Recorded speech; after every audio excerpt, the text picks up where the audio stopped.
Hi, it's me again with Corel Draw Tips and Tricks, and somebody sent me this Chase Bank logo, and I've kind of already done it, and there's several ways you could do this.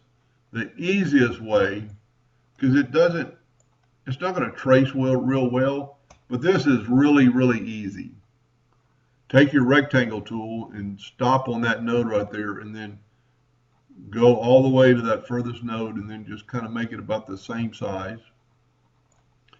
They've already told me they're just going to engrave this on a pin, so it's going to be so small that size isn't going to really matter, if it's dead on. So let me change my nudge factor 0.001 so I can just nudge this ever so slightly to that side, and we're good to go. Now, with your edit corner ratio unlocked, you can grab just that corner, or not grab it, you can just start rounding it off till it's about that size. Now we need to nudge that over a little bit more, and we're good to go. We could actually make it just a hair longer, and for the video that's going to be good enough, and even actually for the file. When you put something on a pin, it's so small. Now we need to go to range and convert it to a curve. We need to click on there and make a node, and then delete this node.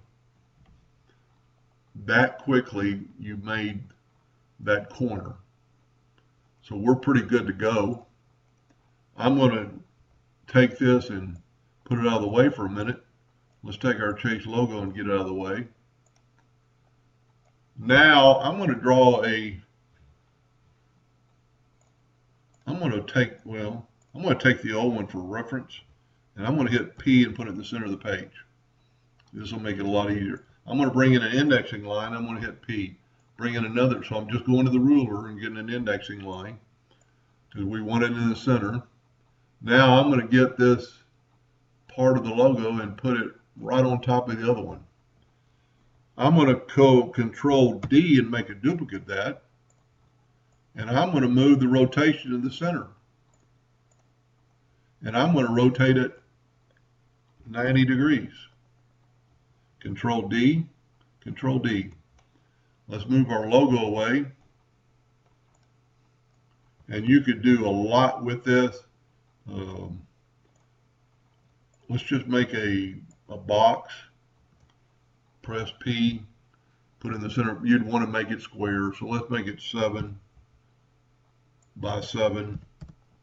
Hit P and put it in the center of the page, and then just take your Smart Fill tool. Now this is the real Chase logo off the internet.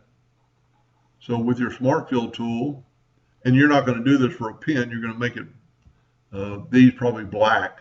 So then you would just take these and just fill them in with black for your logo. But if you were going to print this, you go to your Smart Fill tool, click on that, get your eyedropper tool, and click on that blue, and then fill everything in with blue. And that looks pretty identical. Take away our indexing lines. Anyway, I hope that helped them a little bit, and thank you for watching.